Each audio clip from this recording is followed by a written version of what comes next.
नमस्ते, मैं हूं किशोर अजवाणी और अब आज का न्यूज रैप।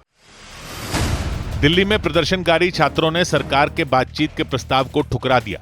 केंद्रीय मंत्री जेपी नड्डा ने प्रदर्शनकारी छात्रों को अपने घर या दफ्तर में बातचीत का प्रस्ताव भेजा था, लेकिन उन्होंने उनके घर या दफ्तर जाने से इनकार कर दिया। इसकी बजाय उन्होंने जंतर मंतर या किसी गैर सरकारी जगह पर बातचीत करने की मांग की। आप कोई ऐसी जगह सजेस्ट कर दो जहां ना आपका घर हो ना जंतर मंतर हो, कोई बीच की जगह सजेस्ट कर दो। तो अभी भी जितेंद्र सिंह जी बोल रहे हैं कि हम नड्डा जी के ऑफिस पे या घर पे मीटिंग कर सकते हैं। प्रधानमंत्री नरेंद्र मोदी ने पेपर लीक केस की सुनवाई फास्ट ट्रैक कोर्ट में किए जाने का ऐलान किया। सोशल मीडिया पर पोस्ट कर उन्होंने भरोसा दिलाया कि दोषियों को कड़ी सजा मिलेगी। छात्रों के भविष्य को उन्होंने सरकार की पहली प्राथमिकता बताया। दिल्ली के जंतर मंतर में प्रदर्शनकारियों पर हुए लाठीचार्ज के खिलाफ सुप्रीम कोर्ट के वकीलों ने विरोध जताया। सुप्रीम कोर्ट परिसर में वकीलों ने संविधान की प्रस्तावना पढ़ी और प्रदर्शनकारियों पर पुलिस की कार्रवाई का विरोध किया। जिस तरह का व्यवहार उन्होंने देश के नागरिकों के साथ, स्पेशली जो यंग लोग हैं उनके साथ जो किया है, संविधान उसकी अनुमति नहीं देता है। शिक्षा मंत्री धर्मेंद्र प्रधान के इस्तीफे की मांग करते हुए भीम आर्मी से जुड़े छात्रों ने लखनऊ में प्रदर्शन किया। बड़ी संख्या में छात्र डॉक्टर अंबेडकर की प्रतिमा के पास धरने पर बैठ गए। प्रदर्शन को देखते हुए वहां भारी संख्या में पुलिस के जवान तैनात कर दिए गए। महाराष्ट्र के रालेगण सिद्धि में समाजसेवी अन्ना हजारे ने छात्रों के प्रदर्शन के समर्थन में मौन व्रत रखा। इससे पहले अन्ना हजारे ने प्रधानमंत्री नरेंद्र मोदी को एक चिट्ठी लिखी थी और प्रदर्शन करने वाले छात्रों पर हुए लाठीचार्ज और पुलिस की कार्रवाई को दुखद बताया था। जम्मू कश्मीर हाईकोर्ट में वकीलों ने दिल्ली पुलिस के खिलाफ प्रदर्शन किया।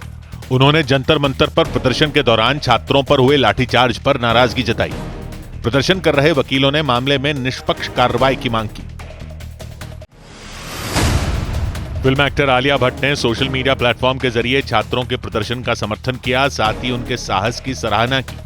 उन्होंने अपनी पोस्ट में लिखा कि छात्र सिर्फ अपने लिए नहीं लड़ रहे, बल्कि उन सबके लिए लड़ रहे हैं जिन्होंने उन पर भरोसा किया है। फिल्ममेकर और राज्यसभा सांसद कमल हासन ने नीट पेपर लीक मामले को लेकर चल रहे प्रदर्शन के बीच सोशल मीडिया पर एक पोस्ट की और सोनम वांगचुक से अनशन खत्म करने की अपील की।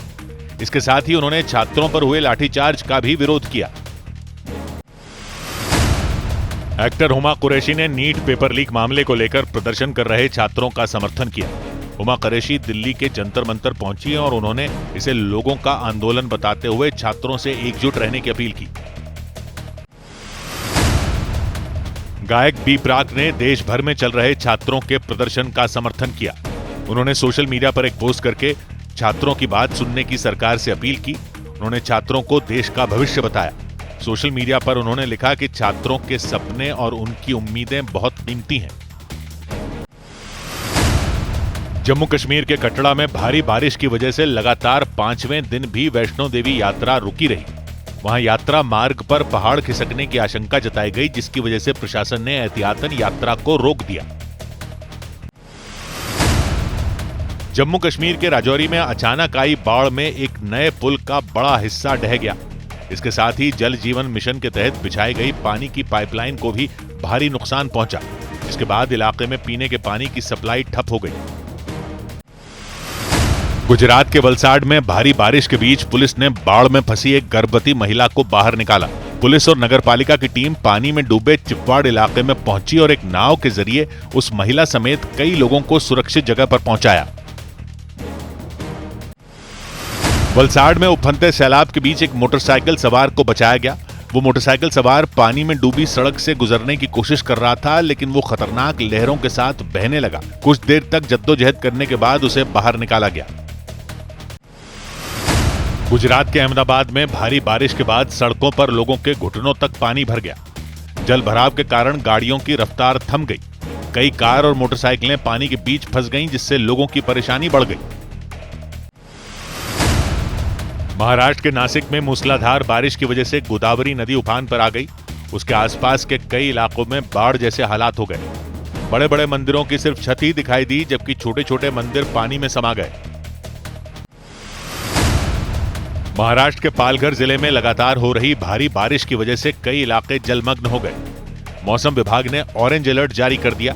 जिसके बाद प्रशासन ने सभी स्कूल कॉलेजों में छुट्टी की घोषणा कर दी। साथ ही प्रभावित इलाकों में फंसे लोगों को बाहर निकालने के लिए राहत और बचाव अभियान चलाया। महाराष्ट्र के नासिक जिले के त्र्यंबकेश्वर में तेज आंधी की वजह से एक मकान का टिन शेड उड़ गया। वहां से गुजर रहे 8 श्रद्धालु उसकी चपेट में आ गए। उनमें 3 लोग बुरी तरह घायल हो गए, जिसके बाद लोगों ने उन्हें तुरंत अस्पताल में भर्ती कराया। राजस्थान के ब्यावर जिले में भारी बारिश के बाद कई नदी नाले उफान पर आ गए। पानी के तेज बहाव के कारण एक पुलिया टूट गई। पुलिया के दोनों तरफ कई लोग फंस गए, जिससे उनकी परेशानी बढ़ गई। इंदौर के चर्चित राजा रघुवंशी हत्याकांड की मुख्य आरोपी सोनम रघुवंशी की जमानत सुप्रीम कोर्ट ने रद्द कर दी। कोर्ट ने मेघालय पुलिस की याचिका पर सुनवाई के बाद फैसला सुनाया। सुप्रीम कोर्ट ने सोनम को 3 हफ्ते में सरेंडर करने का भी आदेश दिया। मतलब सोनम रघुवंशी को फिर से जेल जाना होगा। दिल्ली हाईकोर्ट ने खुले में घूम रहे आवारा कुत्तों को हटाने के सुप्रीम कोर्ट के निर्देशों के पालन पर स्वतः संज्ञान लिया। हाईकोर्ट ने दिल्ली सरकार और एमसीडी से जानकारी मांगी कि आवारा कुत्तों को हटाने के लिए क्या कदम उठाए गए।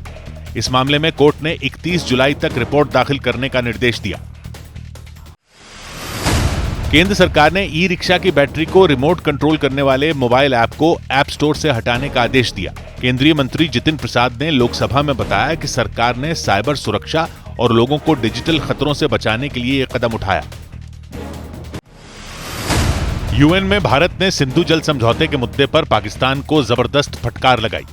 यूएन में भारत के प्रतिनिधि पी हरीश ने पाकिस्तान को साफ संदेश दिया कि आतंकवाद और आपसी सहयोग एक साथ नहीं चल सकते। पीओके के मुद्दे पर भी भारत ने सख्त जवाब देते हुए साफ कर दिया कि पूरा जम्मू कश्मीर भारत का अभिन्न हिस्सा है, था और रहेगा।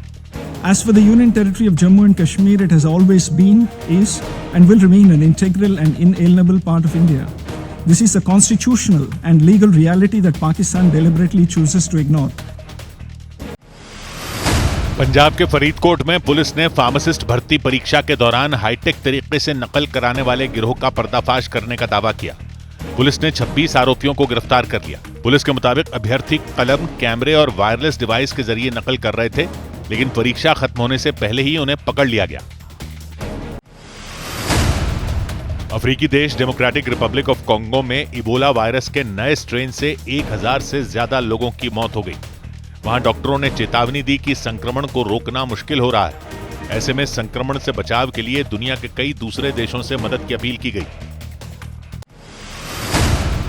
दक्षिण पश्चिमी फ्रांस के अलग अलग इलाकों में जंगलों में भीषण आग लग गई। आग लगने के बाद उन इलाकों में घना धुआं फैल गया। दमकल विभाग की टीम लगातार आग बुझाने में जुटी रही। एक गांव के पास आग लगने के बाद वहां के अधिकारियों ने करीब 600 लोगों को सुरक्षित जगहों पर पहुंचाया। बैडमिंटन खिलाड़ी PV Sindhu China open badminton tournament में विमेन सिंगल्स के प्री क्वार्टर फाइनल में हार गईं। दूसरे दौर के इस कड़े मुकाबले में चीन की खिलाड़ी ने उन्हें हरा दिया। अमेरिका और ईरान के बीच जारी जंग से कच्चे तेल के दाम में और तेजी आई। इसकी वजह से शेयर बाजार लगातार तीसरे दिन भारी गिरावट के साथ बंद हुआ। इंट्राडे में सेंसेक्स 800 अंकों से भी ज्यादा टूट गया।